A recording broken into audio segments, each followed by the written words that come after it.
Dear students, आपका class 11th की mathematics class में स्वागत है। जैसा कि आप देख रहे हैं कि त्रिकोणमितीय फलन चैप्टर के अंतर्गत इससे पूर्व मैंने आपको डिग्री एंड रेडियंस के बीच में जो रिलेशन होता है उसके बारे में बताया था और उससे संबंधित एक्सरसाइज भी कराई थी। आज हम बात करेंगे त्रिकोणमितीय फलन की।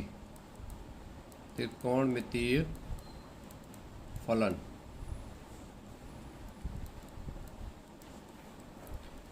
ये थोड़ा सा डायरेक्ट कॉपी पर कराया जा रहा है, आपको व्यवस्था थोड़ी गड़बड़ा गई है।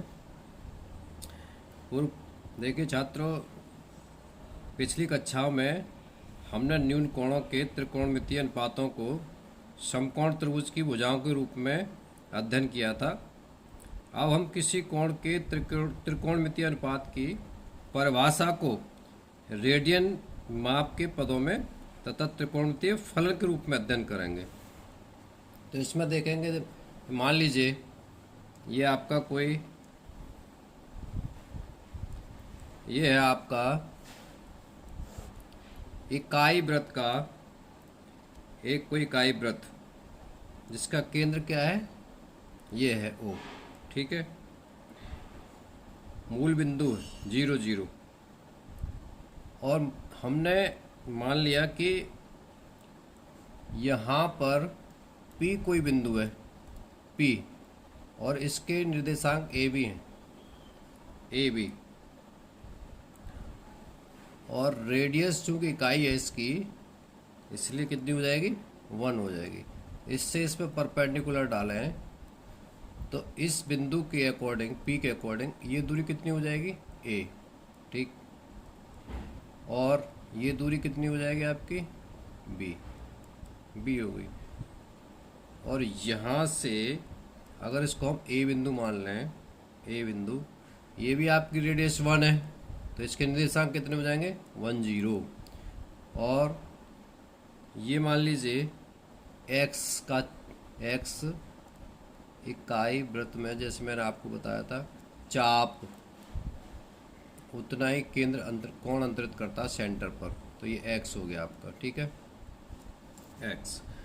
तो ये वाला जो एंगल है आपका, ये AOP एंगल AOP कितना हुआ, x रेडियन हुआ, ये x रेडियन शॉर्ट पे लिख देता हूँ। अर्थात चाप की जो लंबाई आपकी वो AP कितनी, x रेडियन है, x है। तो इस प्रकार से आपका एंगल जो होगा ये x हो गया, क्योंकि मैंने आपको पिछले लेक्चर में ये बताया था कि एक इकाई वाले वृत्त में जितनी लंबाई का चाप होता है वो कोण जो सेंटर पर इस पर O पर जो कोण अंतरित करता है वो उतनी ही रेडियन का कहलाता है, ठीक है। तो यहाँ पर हम देख रहे हैं इस वाले त्रिभुज को, ज़रा देखिए इस वाले त्रिभुज को अलग से मैं बना देता हूँ। ये x है आपका, ये A है, ये B है और ये 1 है, ठीक। ये बिंदु P है आपका, ये O है और ये A है। तो यहाँ से देख रहे हैं आप cos of angle x equal to कितना होगा, आधार बटे कर्ण, माने A/1, ठीक है। कितना आ गया, A आ गया, ठीक। इसी प्रकार से आप देख रहे हैं sine of x equal to कितना हो जाएगा, लंब बटे कर्ण, माने B/1, अर्थात B आ गया, ठीक। अब हम त्रिभुज जो आपका ये पॉइंट हम यहाँ से मान लें, इस पॉइंट को चलिए M मान लिया, तो ये तो आपका M है, ये नहीं है, M बिंदु है ये आपका। तो आप देख रहे हैं ये समकोण त्रिभुज है, ये 90 डिग्री का एंगल है, तो OM square plus MP square equal to OP square होता ही है पाइथागोरस की थ्योरम के अकॉर्डिंग। तो कितना हो जाएगा ये आपका OM स्क्वायर माने A square plus B square equal to कितना हो गया, 1। और A की वैल्यू क्या है, A की वैल्यू आपकी cos x, तो हो जाएगा cos square x plus sine square x equal to 1। ये आपने पढ़ा भी है।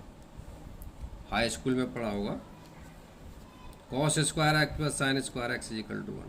क्योंकि एक पूर्ण परिक्रमा, एक पी बिंदु के पूर्ण परिक्रमा द्वारा वृत्त के केंद्र पर 2 पाई रेडियन का कोण अंतरित होता है। अगर बिंदु पी यहाँ से परिक्रमण करना शुरू करे और ऐसे ऐसे ऐसे ऐसे जो परिक्रमण करे, तो फिर कितना इस पूरे इस पर ओ पर कितने रेडियन का एंगल अंतरित होगा? 2 पाई का होगा, ये आप जानते ही हैं। तो इतना एंगल कितना हो गया? पाई/2 का हो गया आपका, ठीक है ना। और ये वाला एंगल कितना हो जाएगा? ये पाई का हो जाएगा, पूरा पाई का, राइट। और अगर हम इसकी बात करें इतना, तो ये कितना हो जाएगा? ये 3 पाई/2 होगा। यहाँ तक एंगल कितना हो जाएगा? 3 पाई/2। तो इस तरह से हम देख रहे हैं कि पाई/2 के प्रांत गुणज वाले सभी कोणों के चतुर्थांशीय कोण या वृत्तपादीय कोण कहलाते हैं, क्वाड्रेंट एंगल्स कहलाते हैं। तो अब ये ABCD के अगर बिंदु निकाले जाएं, ये वाला A बिंदु है, ये वाला आपका B बिंदु है, तो B के निर्देशांक कितने हो जाएंगे? B के निर्देशांक आपका 0, 1 हो जाएगा, ठीक है। ये वाला निर्देशांक कितना हो जाएगा? देखिए x की नेगेटिव दिशा में चल रहे हैं तो -1, 0 हो जाएगा। और ये वाला निर्देशांक कितना होगा? D वाला आपका ये 0, -1 हो जाएगा। तो इस प्रकार से हम देखेंगे कि ये जो निर्देशांक है ABCD के, ये निर्देशांक हो गए ABCD। इसलिए चतुर्थांशीय कोणों के लिए हम क्या पाते हैं? cos 0 degree is equal to कितना हो जाएगा? 1। Sine 0 degree is equal to कितना हो जाएगा? 1, ठीक है, 0 डिग्री के लिए। और बात करें पाई/2 की, अगर इसकी बात करें cos पाई/2 की, तो cos पाई/2 कितना हो जाएगा? cos पाई/2 इज इक्वल टू 0। साइन पाई/2 कितना हो जाएगा? इज इक्वल टू साइन पाई/2 1, ठीक है।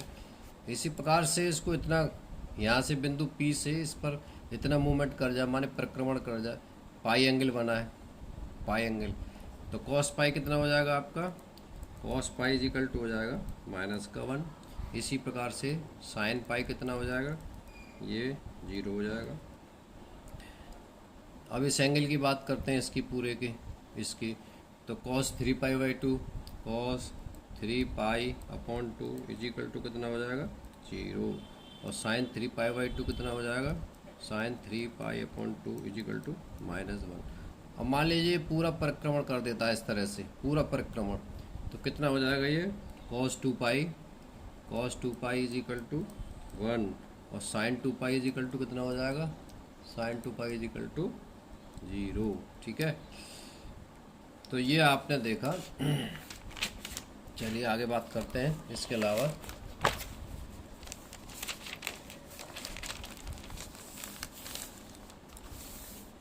हालांकि हाई स्कूल में आपने ही पढ़ा होगा, इतना बहुत सिंपल है, कोई नया भी नहीं है आपके लिए। तो अब आप ये देख रहे हैं कि बिंदु P, यदि हम बिंदु P से एक पूर्ण परिक्रमा लेते हैं, ये आपका, फिर से बना देता हूँ मैं आपको। अगर बिंदु P पूर्ण परिक्रमा कर देता है, ठीक है, तो हम बिंदु P पर ही पहुँच जाएगा। ये बिंदु P मान लीजिए इस तरह से परिक्रमा कर रहा है, और पूर्ण परिक्रमा कर देगा तो कहाँ पर पहुँच जाएगा? P पर। तो इस प्रकार से यदि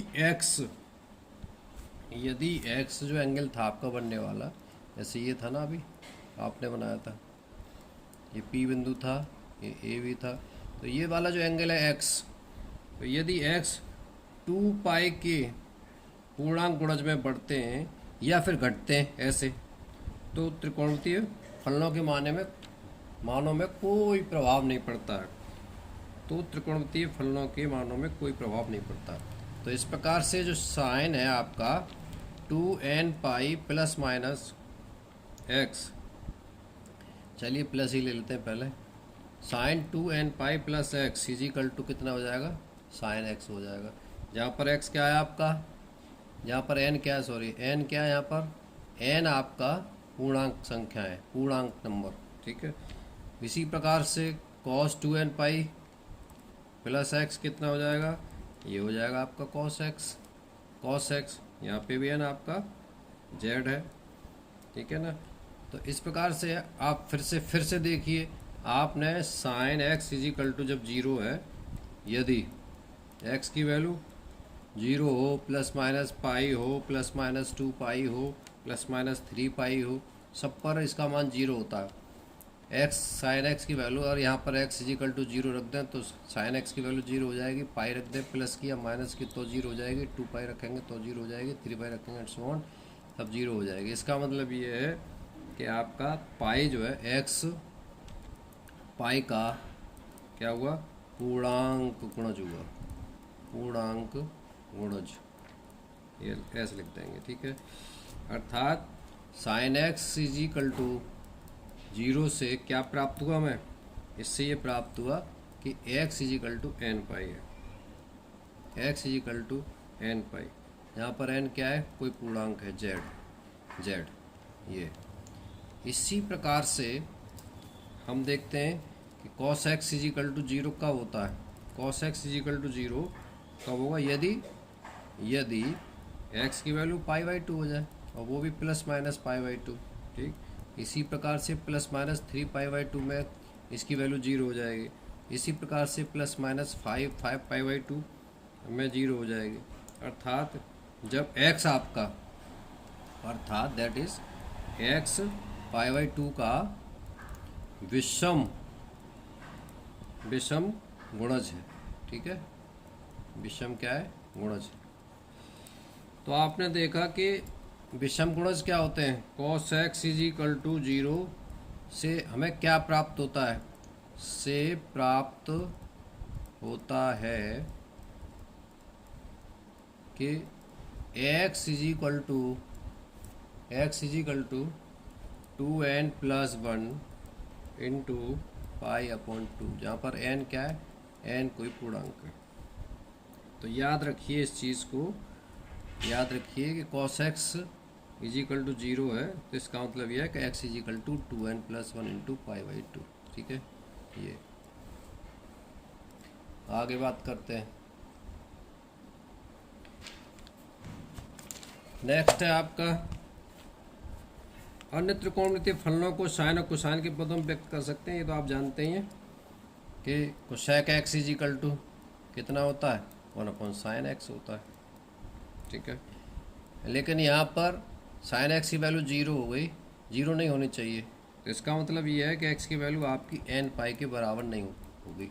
एन पाई अगर हो गई, एक्स की जगह रख दिया आपने, तो इसकी वैल्यू पूरी जीरो हो जाएगी और फलन आपका अपरिभाषित हो जाएगा, ठीक। इसी प्रकार से सेक एक्स इजिकल टू कितना होता है आपका, sec x equal to 1/cos x होता है। और यहाँ पर भी एक्स की वैल्यू कितनी नहीं होनी चाहिए, 2n plus 1 into pi by to. क्यों, क्योंकि अगर विषम जैसे 3 पाई by to, pi by to, 5 pi by to, अगर इसकी एक्स की वैल्यू इतनी हो गई तो ये पूरी की पूरी टर्म जो है जीरो हो जाएगी, और जीरो होने से 1/0 और माने इनफाइनाइट हो जाएगा, ठीक है।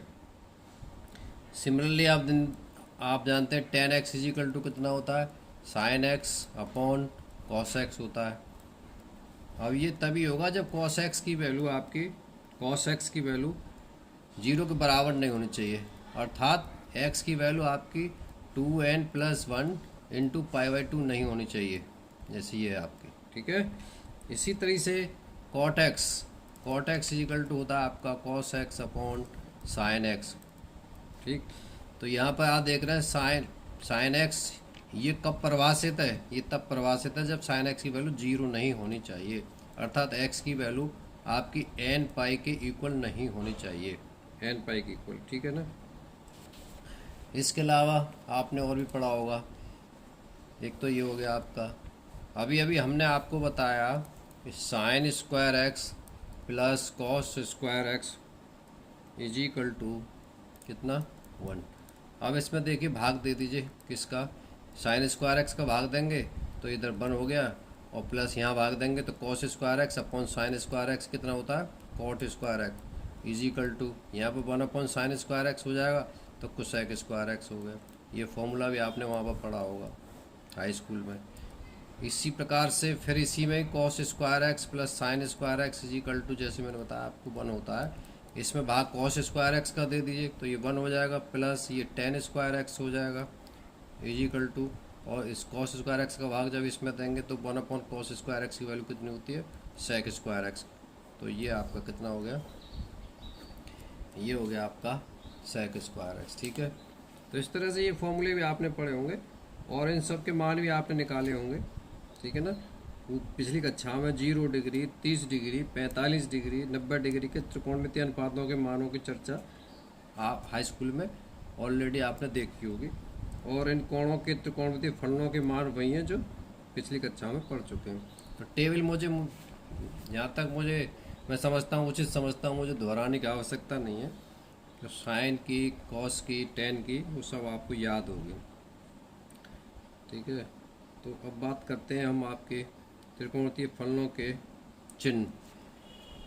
त्रिकोणमितीय फलनों के चिन्ह कैसे ज्ञात करते हैं, चलिए नेक्स्ट टॉपिक है। तो फिलहाल जो है हम वीडियो को यहीं रोक देते हैं और नेक्स्ट वीडियो में या नेक्स्ट लेक्चर में ये वाली बात करेंगे। ठीक है, धन्यवाद।